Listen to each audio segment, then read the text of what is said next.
Testing, member mic, witness mic. Test, test, test. Testing, 1, 2, 3.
Witness mic test 1, 2, 2172.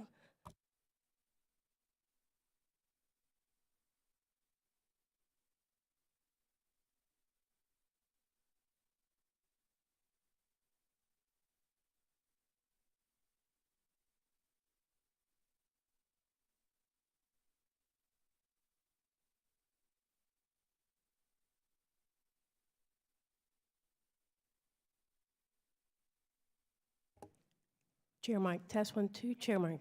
Thank you.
The subcommittee will come to order.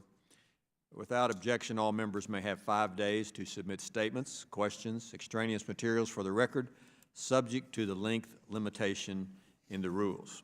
I will now use my time to make an opening statement, and then I'll turn it over to the ranking member. Before I go into the details of this particular hearing, I want to publicly comment on the good work and relationship that the chair has had with the ranking member, Mr. Keating from Massachusetts. We both are former prosecutors, and he brings a good tone to this committee and the full committee as well, and I want to thank him for the easy way it's been for us to work together while I have been chair of this committee. We don't always agree, but we get along quite well. I think our subcommittee especially, and the Foreign Affairs Committee, do an excellent job of bipartisan work. You never hear about it because we're not fussing and fighting and feuding, and so I want to thank him publicly for his role in the last several years on this subcommittee, and I don't know what the future holds, but you may be chair of this committee or another one come January the 2nd. But thank you very much for the bipartisanship, a relationship that we both have had together. The threat of terrorism remains a deadly challenge for us and our allies around the globe. In the last 4 years, we have seen the ability of terrorist groups, many of which we had thought were defeated, to evolve and attract thousands and recruit others for their violent cause. ISIS, Al-Qaeda, Iran, and all their affiliates and their proxies are very active and waiting in the shadows for an opportunity to strike again. Although we have made much progress against these terrorists on battlefields of Iraq, Syria, Libya, Afghanistan, the gains are fragile. Last week, a report by the Pentagon warned that ISIS fighters have moved underground and are regrouping. Many of those terrorists that were in the Middle East have been run out of the Middle East and have fled to Africa and are regrouping and causing mischief there. We must not become complacent. We must continue to be vigilant until those that motivate violent extremism are cast into the dustbin of history. I applaud the White House's new national strategy for counterterrorism. The document drastically changed the U.S. government's perspective on the war on terrorism. It correctly frames the battle in terms of an enduring challenge that must be managed to protect the homeland instead of a mission that has a beginning and an end. It clearly recognizes the broad and diverse challenges we face from terrorism, including Iran's growing network of terrorist proxies and the ability of terrorists to exploit cyberspace. The strategy prioritizes countering terrorist use of the Internet for radicalization, recruitment, and fundraising. 3 things that I have long made clear. That is why they use the Internet. Many times they use our own platforms to radicalize, to recruit, and to fundraise. This is a priority I introduced into the state authorities bill last Congress, and I'm glad to see the White House is taking this seriously. The strategy also makes it clear that this fight is not America's burden alone. International partners play an important role, and we can empower them by bolstering their capabilities and increasing cooperation. After all, we are all in this together. That's where the State Department's Counterterrorism Bureau comes in. Created in '72 in response to the Munich Olympics attack, the Bureau forges partnerships with foreign governments, multilateral organizations, and NGOs to coordinate and advance U.S. counterterrorism objectives that enhance global security as well as our own. Under that broad mission, it has several core responsibilities, including coordinating strategy across the United States, or rather the State Department and other agencies, conducting counterterrorism diplomacy, building capacity of partner nations to address terrorist threats within their own. Given the enduring threat from terrorism that we and our allies face, it's crucial that the CT Bureau does its job effectively and efficiently. It's our job in Congress to make sure that the American taxpayers are getting their money's worth. When we're talking about millions of dollars going toward programs abroad, the people in my district are right to demand how it contributes to their personal safety and security and the security of our nation. This is all the more important given that the Bureau has been significantly had funding cuts over recent years. With limited resources, every penny must be spent wisely. Example, State Department's Inspector General filed a report last year that found much of the anti-terrorism assistance we had been given to Pakistan was not even being used, including dozens of courses not implemented in Pakistan. I am pleased to hear that the Bureau has since repurposed many of the resources that had been sent to Pakistan to other more worthwhile programs. Effective monitoring and evaluation programs are crucial in spotting what is not working and making changes that do. For instance, we need assurances that the programming initiated and implemented by the CT Bureau to prevent radicalization, that it actually works. Is the Bureau still in the business of, quote, countering violent extremism? If so, has the Bureau developed any mechanisms to prove that such programs are working at all? Ambassador Sales, I appreciate your strong comments against Iranian-backed terrorism yesterday at the Washington Institute. As you know, I am eager to see our government to go a step further than just designating the IRGC for terrorist activity. If we mean business, we must go after Iran's terrorist proxies in Iraq and Syria. Iran is playing us because they use terrorist proxies instead of the IRGC to spread terrorism in the region. I do applaud the Treasury's designation yesterday of 4 Hezbollah-affiliated terrorists in Iraq. Now the State Department must follow suit and finally designate groups like AAH and HHN for what they are. They are foreign terrorist organizations that have blood of Americans on their hands. At the very least, their affiliation with the IRGC should be enough to meet the criteria to designate them. And Ambassador Sales, thank you for your important work and for being here today, and look forward to your testimony. And now I'll turn it over to the ranking member, Mr. Keating, from Massachusetts, for his opening comments. Well, thank you, Mr. Chairman, and since this will be our last hearing, I just want to thank you for your work. I think it shows a great deal in Congress right now, where a conservative Republican from Texas joins with a progressive Democrat from Massachusetts, and That's we work pretty, together that's pretty so well. bipartisan, isn't it? That's about that's as much as it can get, but in a good way. And although many of these things might have been lost in the news cycle because we worked together so smoothly, it hasn't been lost internationally. I can think of our work together trying to bring support to a country that has great concerns over their head in Georgia, working together on that, working on the tariff issue, something that was noticed strongly, particularly by the European Union countries, where we made our bipartisan voice heard on our concern for some of those moves, as well as keeping Saudi Arabia's feet to the fire on issues and some of their promises. So we have worked together on those issues and many other issues together, and I'll miss working with you. You decided to go another way, and that's just the way it is. I can say that for the last time. And I'd like to thank you for holding this hearing with Ambassador Sales today. Returning again to the subcommittee to discuss the Bureau's budget and policy objectives. Look forward to your testimony today. And now that you're a full year into your duties in this role, fighting terrorism is also not solely the function of the military. That's not how it works in the United States, fighting domestic terrorism, and it's not long-term strategy for how it can be worked successfully abroad in other countries. Capacity building for law enforcement, improving governance and rule of law to address systematic grievances in communities, it's critical. And we need to put the proper funding behind these and other efforts if we're going to have a counterterrorism strategy that's successful in the long term.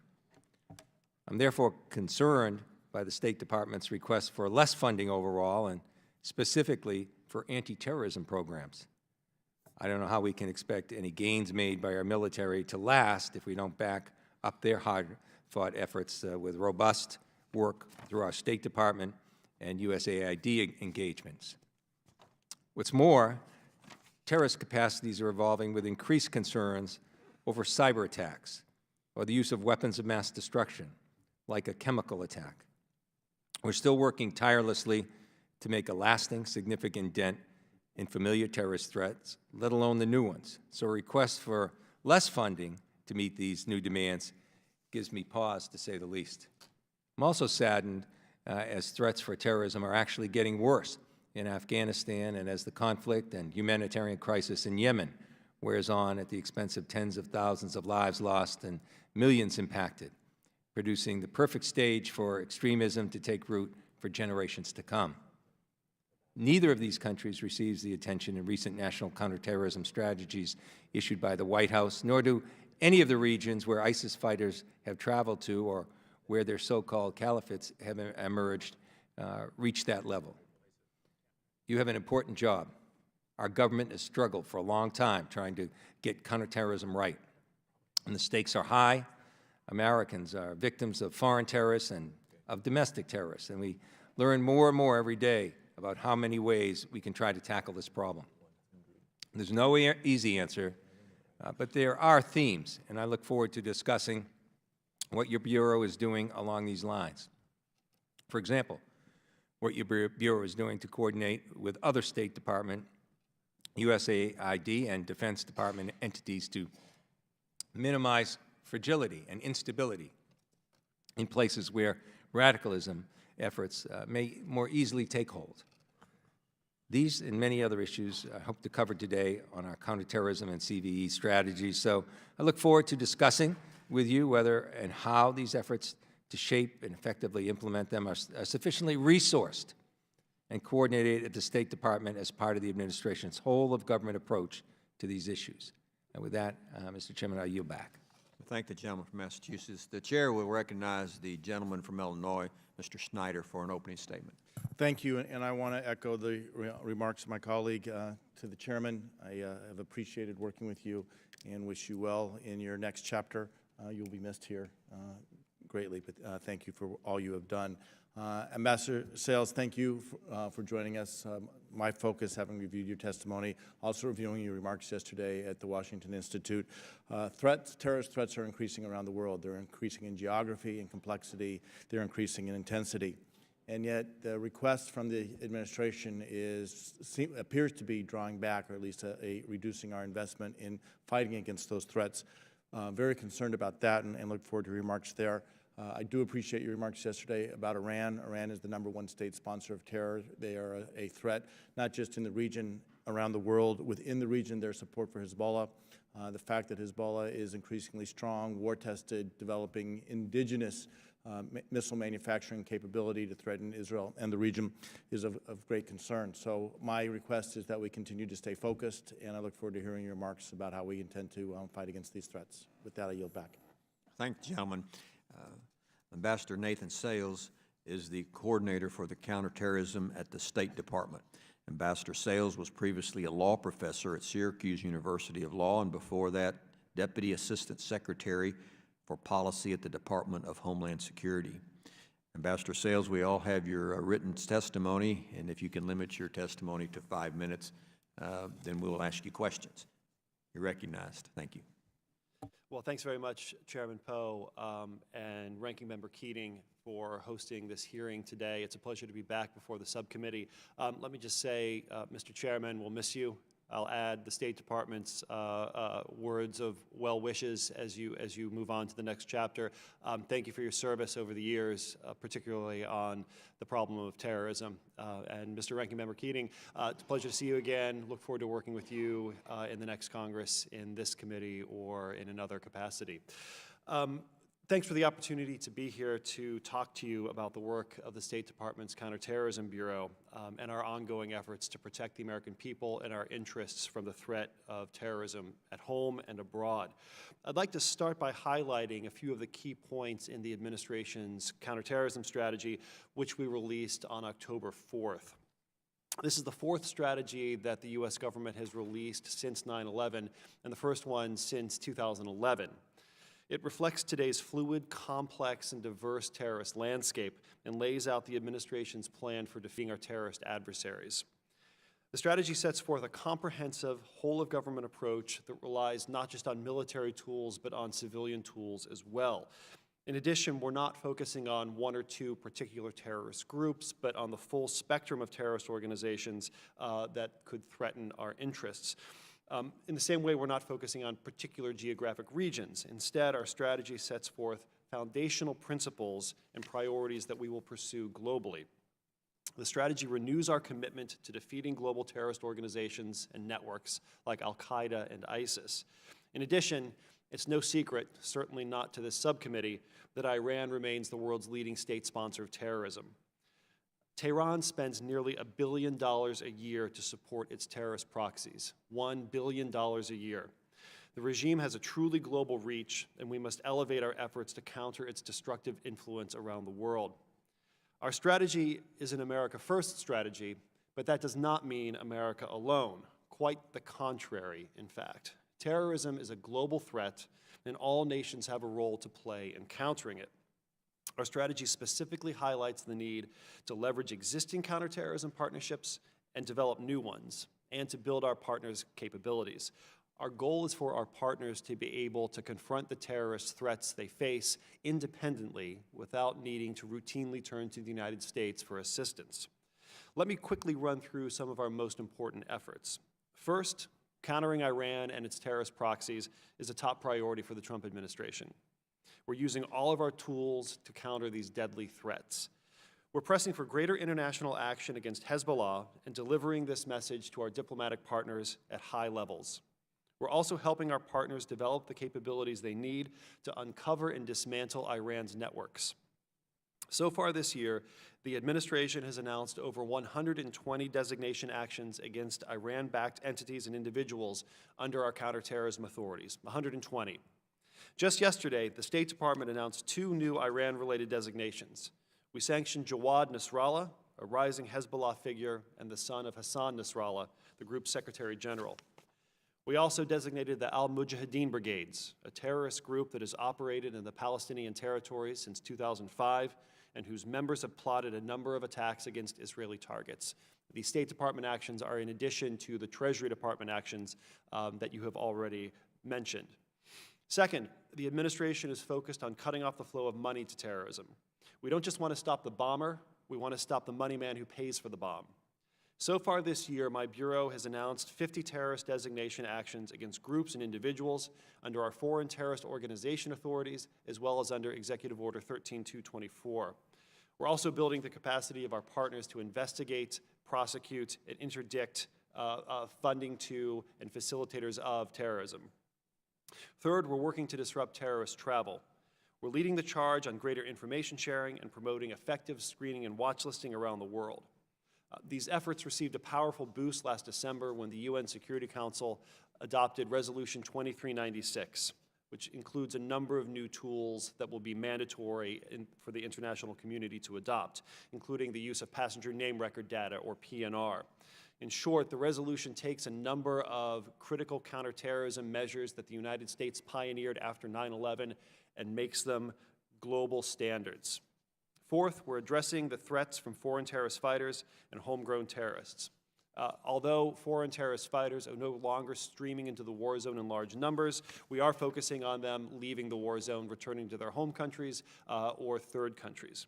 I see that my time has expired. The last thing I will say is that we're focusing on prevention and keeping the next generation of terrorists from emerging in the first place. And this is why our efforts to combat terrorist ideology and to combat recruitment are so critical. Mr. Chairman, Mr. Ranking Member, and all the members of the subcommittee, the terrorist threat is constantly evolving, and it's incumbent upon us as a government and with our allies to adapt along with that threat.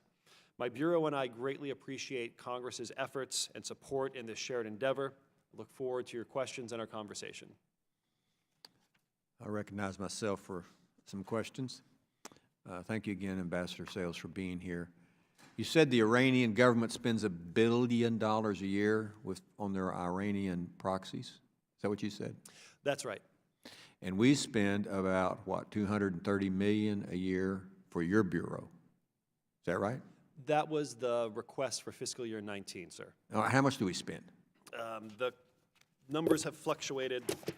In recent years, it's been 222, 235, All right, 400. it's a quarter of what the Iranians spend on causing terror throughout the world, and we're spending a quarter of that trying to go after their proxies through your agency. That's the point I was trying to make. We have no CT bureau in South America, is that correct? Well, my bureau is actively involved with South American partners, sir. What does that mean? It means that we're trying to get the governments of South America to work with us to confront the full range of terrorist threats. So we particularly want them to Hezbollah. do it. We're trying to get them to do We're it. trying to get them to do it. Okay. Yeah. But we're not actively involved. We're working through other countries, like maybe Colombia. Well, Congressman, we are actively involved, but our goal is to enable South American partners to do it themselves rather than turn to us for constant help. I understand. How many proxies do the Iranians have working? Dozens. Hezbollah is the best known. You know, I'm not looking for a number. I know Hezbollah is the bad guy in the neighborhood, but how many proxies do they have throughout the world? Do they have a number? I don't think there's a definitive number, but we can go through the list, and it's a very undistinguished list of bloodshed. Groups like Hezbollah, groups like Han and AAH that you mentioned, the Al-Ashtar brigades in Bahrain, various other militia groups in Iraq, throughout the region and around the world. They are not shy about using proxies to commit terrorism around the world. So rather than use the IRGC, which is a terrorist group, they just use another proxy, and that way they can deny culpability because this proxy is doing their bidding. Yes, sir. Is that a fair statement? In some cases, they do that, sir. Sometimes they act directly, and sometimes through proxies and cutouts. Okay.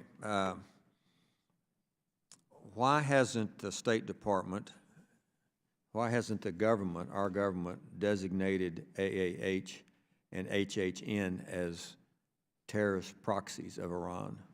Well, sir, we're certainly concerned about the violent activities that those groups are carrying out. As you well know, Iranian-backed militias in Iraq, speaking generally now, have launched rockets at our embassy in Baghdad, launched rockets at our consulate in Basra, and the threat environment has gotten to the point where we judged it necessary to suspend operations at Basra consulate. Specifically, Ambassador, why haven't we designated those two Iranian proxies as terrorist groups? Well, sir, I don't have anything to announce for you today, but I can assure you that we're looking at the full range of terrorist proxies backed by Iran and the way to take appropriate action against them. It seems to me that the embassy in Baghdad is pushing against designating these two organizations as terrorist proxies. This summer, we had part of this staff go to Baghdad and ask that they support designating these two groups as terrorist organizations, and they got pushback from the State Department, said that that's not going to happen, and then shortly thereafter, the 4 rockets came into Baghdad from AAH. I'm asking you to speculate here, but do you know why the State Department in Baghdad is obstinate about naming these two proxies, who now have 15 seats in the Iraqi government as terrorist groups? Well, Mr. Chairman, I'm reluctant to put words in the mouth of my colleagues in Baghdad, but I think that the rocket attacks in Baghdad and the rocket attacks in Basra in recent weeks and months have had a clarifying effect on our awareness of the threat that Iran poses to the region and to our forces. It seems to me that we're fighting an uphill battle when we have 15 members of these proxy groups in the government of Iraq, and we're not calling them out for being terrorists with American blood on their hands. So I would just hope that we would, our government, the United States government, would designate these two organizations as terrorist groups, proxies of Iran. And I agree with what you said about Iran. They're everywhere. They're all over the world, and they're causing terror. And they have shifted, as the ranking member has said, they have shifted their focus from maybe the Middle East and Syria to Africa. About 9/11, pre-9/11, there were apparently about 100 al-Qaeda members in Africa, and now there are about 10,000 affiliates and al-Qaeda members in Africa. That's very disturbing. They're just moving. It's like moving from different place to different place. And Iran is behind all of this, and we need to make sure that Iran is held accountable, and these other organizations are held accountable as well. Do you have enough money? Well, Congressman, what I want is every dollar that I need to accomplish the mission that the President and the Congress have given me, and not a dollar more. Very, very diplomatic of you. I'm going to turn over to the ranking member and let him ask questions. Thank you, Mr. Chairman, and I agree with both my colleagues here on Iran as a grave concern, but I want to move around some other areas. You know, what I'm hearing in my district from people in terms of a question and a concern and maybe a fear is this. I want to ask you straight out. Is there any reliable evidence that individuals traveling in the caravan from Central America up are known or suspected terrorists? Well, concrete evidence. Mr. Ranking Member, any country has the right and indeed the responsibility to protect its borders and to make sure that only those persons are admitted who the government of that. That's not what I asked you, sir. I asked you straight out. We should know as members of Congress. Tell us if there are any suspected or actual terrorists traveling in that caravan. Congressman, we'd be happy to get you an answer to that question in an appropriate setting. Well, you could answer this publicly. Since the President has been public, you should be able to be public. Yes or no? We don't have to know the details. He's causing fear in the American public, I can tell you, even in my district, about this. Now, a yes or a no is not classified because he's said so. So I want to know, in your position, what you say, yes or no. You can give us in classified additional specific information, should there be any, but yes or no. Senator, I'd be happy to answer that question as well in a classified setting. Well, I'm not happy with that answer since the Commander-in-Chief seems comfortable telling the American public that, and you don't.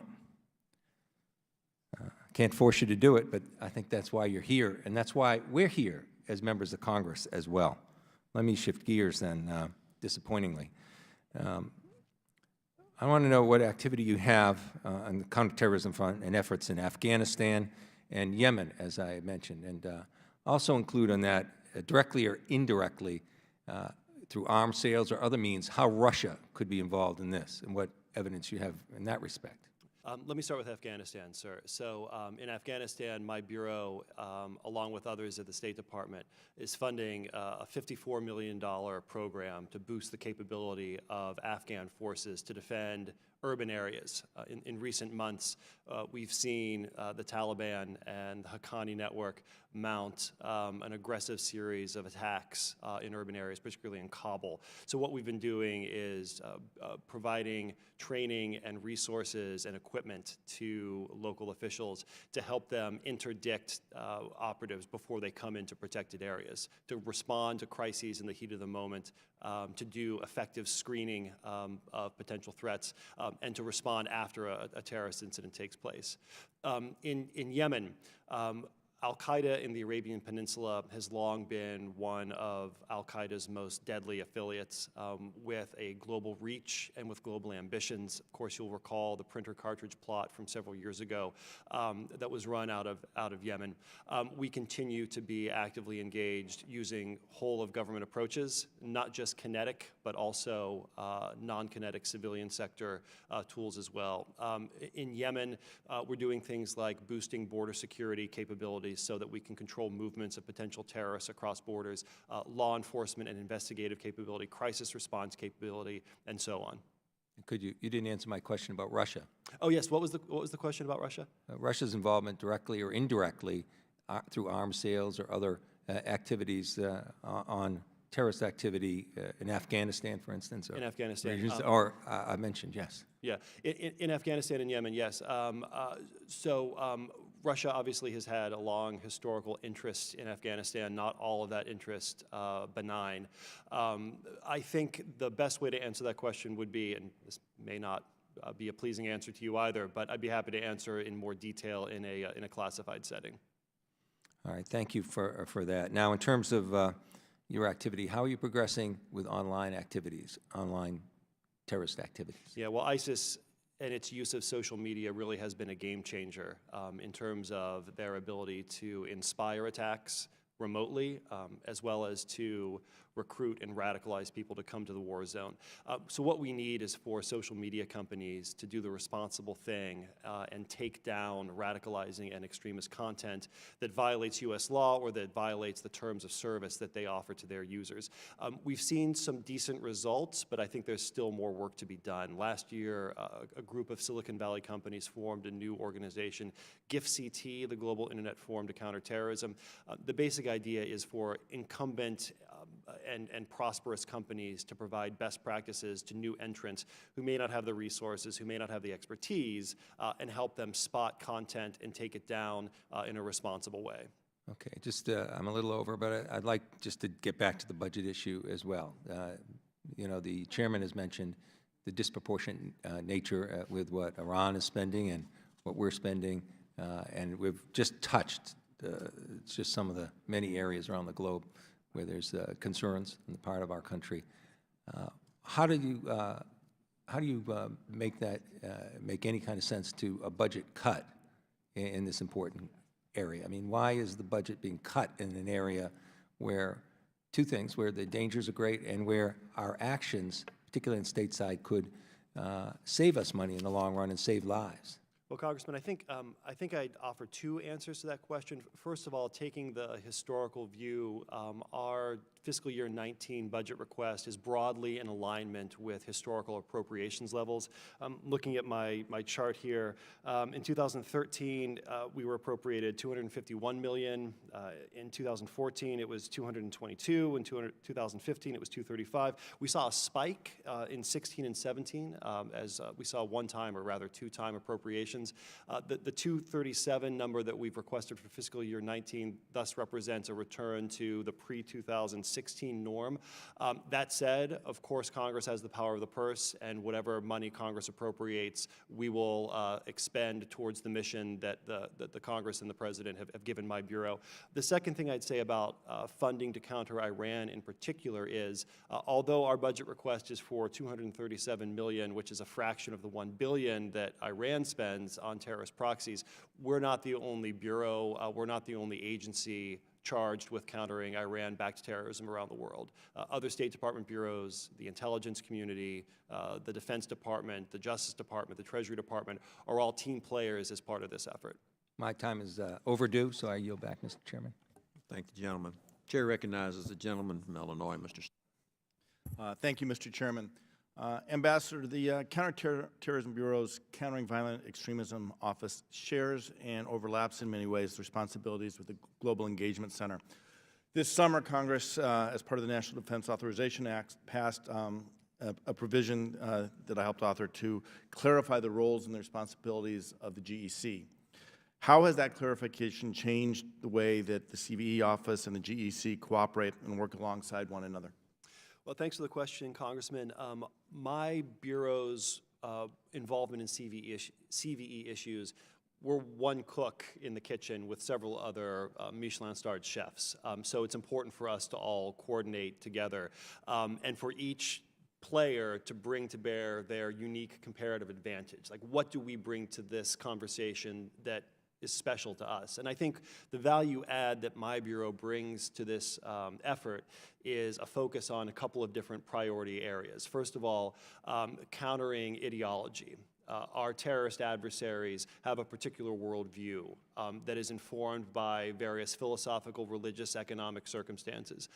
What can we do, my Bureau asks, to counter the ideological architecture that eventually leads to radicalization and recruitment and terrorist attacks? Another thing that we're doing in my Bureau is working on de-radicalization. after somebody has gone down the pathway towards terrorism, what can we do after they've been prosecuted, after they've served their time, to bring them back into the fold? And in part, this is a matter for government authorities, but it's also a problem that to which we have to bring to bear all of society's expertise, medical professionals. and so on. I don't mean to. I don't want to have limited filibuster, time, so if- right. yes. So I've got limited time, so thank you, I appreciate that. Shifting gears a bit here, compared to a year ago, what's your sense, can you describe Iran's comparative strategic position in Iraq, Syria, Lebanon, Yemen? Are they stronger, are they weaker? What's different today than a year ago? Well, I think what's different today is that the U.S. government has brought to bear more of the tools at our disposal to cut off the money that Iran uses to fund terrorism around the world. As you know, we announced the snapback of sanctions just last week, and our goal is to get Iranian oil exports down to zero. That's a significant economic windfall for the regime. I believe 80% of their revenues derive from their energy exports. As we squeeze them, they're going to have to make some really hard choices about how they divert their increasingly scarce resources to address domestic needs or to project power and bloodshed around the world. What, if any, actions have you seen that would give you confidence that they are drawing back and cutting resources for Hezbollah, their proxies in Syria, other places?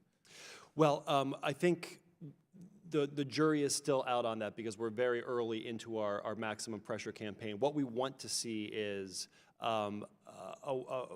with a drawdown in forces in Syria, a drawdown in support to the Houthis who are launching missiles into Saudi Arabia and UAVs into the United Arab Emirates, a drawing up of the financial resources that Hezbollah seeds from all around the world. There's a robust fundraising network for them in South America, in Africa, and around the world. So we're attacking all of those different nodes of the Iran threat network to dry up the resources. But the snapback of sanctions last week was long anticipated. Have you seen actions within Iran signaling to their proxies they're going to have to make do with less, or has there been a continued investment in those organizations like Hezbollah to continue their nefarious activities? Well, what we've seen publicly is a rush for the exits in the private sector. Businesses... That's not what I'm asking. I'm asking, has the leadership in Iran done anything that would indicate that they're going to cut their investment in these activities? The $1 billion you talked about, is there anything that's signaling that they're going to reduce that $1 billion, or is it still going to be running at the current rate? What I can tell you in an open and unclassified setting is that we are seeing businesses respond to the pressure that we are bringing to bear. Companies are being forced to choose, do I want to do business in the United States or in Tehran? And they're voting with their feet. Right, and I see that. Last question, this is more general. Across the globe, looking forward, do you see the terrorist threats we face as a nation that challenge our allies around the globe increasing or decreasing in the years to come? I think they are decreasing in certain respects and changing in other respects. The decrease, let's use ISIS as an example. We've liberated virtually all the territory they once held in their false caliphate of Syria and Iraq. And let me just say that at least 50% of those territorial gains have come since January of 2017. We're in better shape on the battlefield. Where we still have work to do is with ISIS-inspired attacks around the world, people who've never traveled to the battlefield, but who have been radicalized by videos they saw on the internet. All it takes is a rental truck, and they can commit a terrorist act. And to that point, ISIS has lost its territory, it hasn't lost its intent. And without territory, there's things it cannot do. But with the internet, with other resources, they're able to reach and threaten not just America and Americans around the world, but our allies. Should we be reducing our investment to counter them, or is this something we need to be looking towards increasing our investment, looking for leverage with allies and making sure that we bring to bear, as you've said, the full government, all-of-government approach to address the threat, not just of ISIS, but of a number of these groups that seem to be growing in their ability to wreak havoc around the world. Well, I think that's exactly right, Congressman. That's where the whole of government approach comes in, because as the military phase of the campaign draws down, it's important for us to bring to bear other tools. So law enforcement, prosecuting ISIS fighters after they return home, making sure they face justice for their crimes, border security tools so that we can track them as they attempt to move internationally, designations and sanctions tools to cut off the flow of money to the various ISIS affiliates that have metastasized around the world, and various other civilian sector tools. But I may have heard you wrong, and I'm way over, so I'll close on this. But you indicated that we plussed up in 2015, 2016 because of ISIS. Now we're going back down to levels of spending pre-ISIS, and it seems to me that we may be counting our chickens a little bit too early. We need to be thinking of different ways to counter this threat, but not resting on our heels and going back to the way things were, but looking forward to where we need to be in the future. Well, the only thing, Congressman, if I may, before we leave this topic, the only other thing I would add to that conversation is if I felt like I didn't have the resources to do my job properly, I would tell my boss, I would tell Congress. So I'm satisfied with the resources we've requested, and will expend whatever resources I'm allocated. Well, and in the future, look forward to continuing the conversation to see what impact we're having and hopefully have measurable results to Likewise. show your ease. Thank you. Thank you. I thank the gentleman. I have a few more questions. Going back to this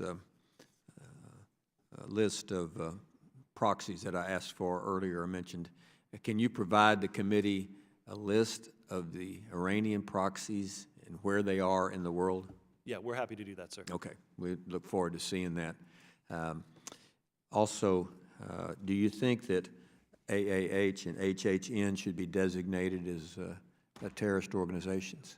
Well, Congressman, I'm reluctant to speak publicly about a Excuse me matter for that's... interrupting, but I'm going to pull a Keating on you. Can you answer yes or no whether you think they should be listed or not? I can't answer that, sir.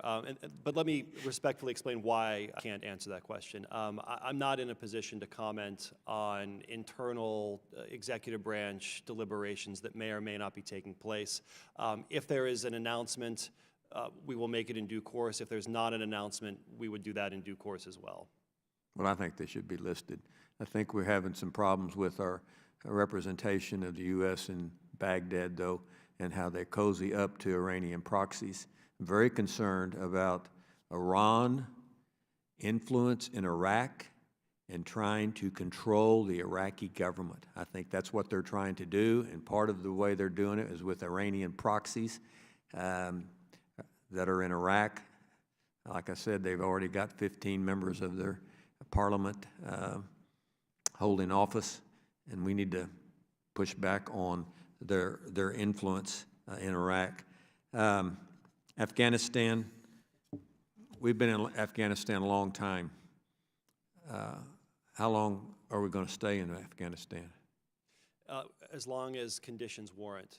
Indefinitely might be a fair answer. Would you say that? Well, my understanding of the President's South Asia strategy is that our policy for Afghanistan is one that is conditions-based. We're not going to set an arbitrary deadline because that will just cause the terrorists to wait us out. Rather, we want a conditions-based approach under which the Afghan government participates in a negotiated settlement with the Taliban, with other interested parties in the region to ensure that we have a strong unity government that can deny safe haven. From a counterterrorism standpoint, that's really a critical piece of the conversation. We cannot afford to go back to a pre-2001 environment in Afghanistan or elsewhere where terrorists enjoy safe haven. Because when terrorists enjoy safe haven, they project power outward and attack us and our friends. I'm not asking you to give us a definite date. I'm not even saying that. But on the horizon, it looks like to me, as General Miller indicated to the Senate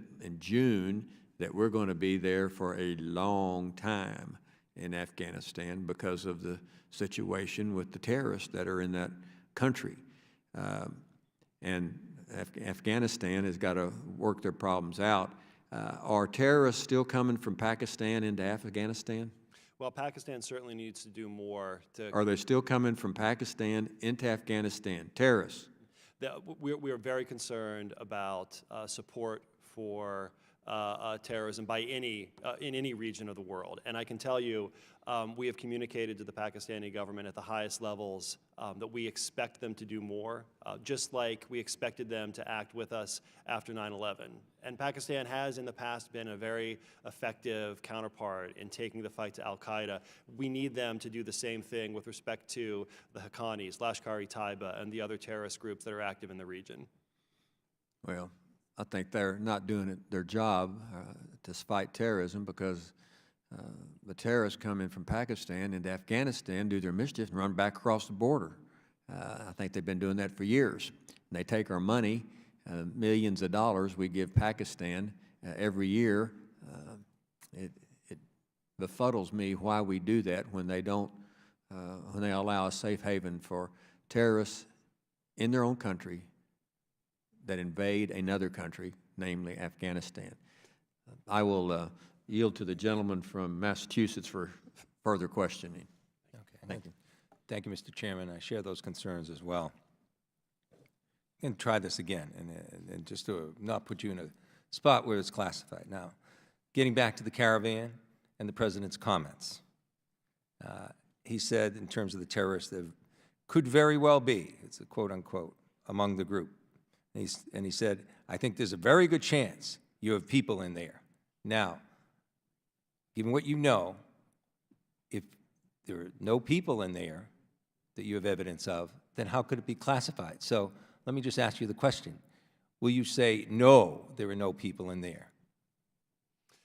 I'm not trying to be coy, Congressman, but let me tell you, I used to be a law professor, and one of the subjects I taught was the Espionage Act.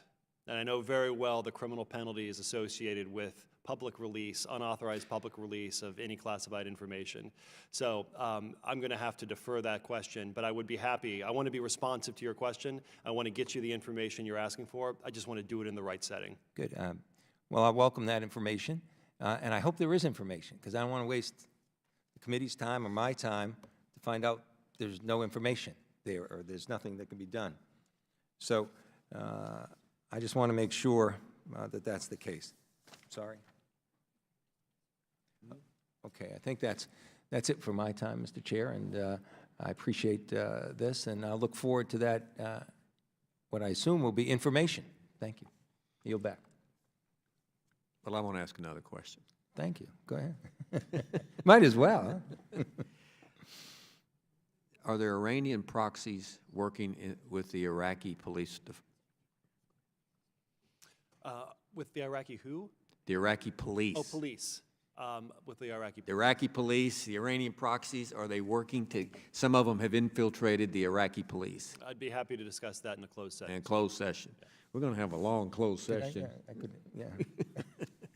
We will take you up on that. You know where to find me, Congressman. Always happy to appear before the subcommittee. Well, we appreciate that, and we look forward to talking to you again in a classified setting. But last thing, I do want to reiterate, we'd like the list of those Iranian proxies and where they are. I will echo what the ranking member said about the money. The Iranians are spending at least $1 billion on causing terror in the world. I think they're spending more than that, but they admit to $1 billion. And we're spending a quarter of that trying to fight their actions. And I think we're in for a long duration of Iranian terrorist activities throughout the world. After all, they are the #1 state sponsor of terror in the world. Did you want to say something else? Of course. Mr. Chairman, one more question. Thank you, Ambassador. Can you describe how the Bureau, for Counterterrorism is addressing the woman's role in preventing counterterrorism activity? Specifically, how are you promoting the meaningful participation of women as full partners? For example, are you working to increase the number of women receiving training under the Anti-Terrorism Assistance Program? This is something that the full committee's chair, Mr. Royce, and I have been working on as well as Representative Frankel from Florida on this issue, and They're not here, and if you could comment on that, that would be appreciated. I'd be happy to, Congressman. Before I answer that question, let me briefly react to Chairman Poe's question about the $1 billion versus the $237 million. It's true, Iran is the world's leading state sponsor of terrorism. It's a title that they are probably very proud of, and it's not one they're looking to relinquish anytime soon. We are spending $237 billion. We've requested $237 million for the CT Bureau, but the entirety of the U.S. government's efforts to counter Iran-backed terrorism is much more extensive than just the $237 million we've requested from my bureau. So I would like to contextualize our request in the context of the broader USG effort against Iran-backed terrorism. As for the question of women, this is a very important issue, Congressman, and I'm grateful to you and your colleagues for raising it. It's one we need to focus on very carefully. Women are both potential victims of terrorism in unique ways, and women are also potential perpetrators of terrorism in unique ways. And they're also potential detectors of terrorism in unique ways. Let me address that last piece first. One of the things that my bureau has done has been to work with civil society organizations around the world to help families do a better job of detecting the warning signs of radicalism. It often will be the case that parents, it often will be the case that mothers are in a position to know when their children are taking a turn towards extremism. So we need to empower those communities, we need to empower those families to intervene immediately to prevent somebody from taking the next step down the road. It's also the case that women can be victims of terrorism. We're all aware of the horrific crimes that ISIS committed against women in Iraq and Syria. And so it's important for our counterterrorism response to ISIS or to other terrorist groups that commit similar atrocities, be mindful of what those atrocities are so that we can prevent them the next time, so that we can empower communities to prevent those, empower governments to prevent those sorts of crimes.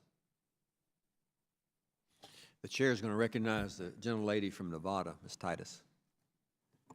Thank you, Mr. Chairman, and thank you and the ranking member for having this committee, committee hearing, and Ambassador, you're for being here.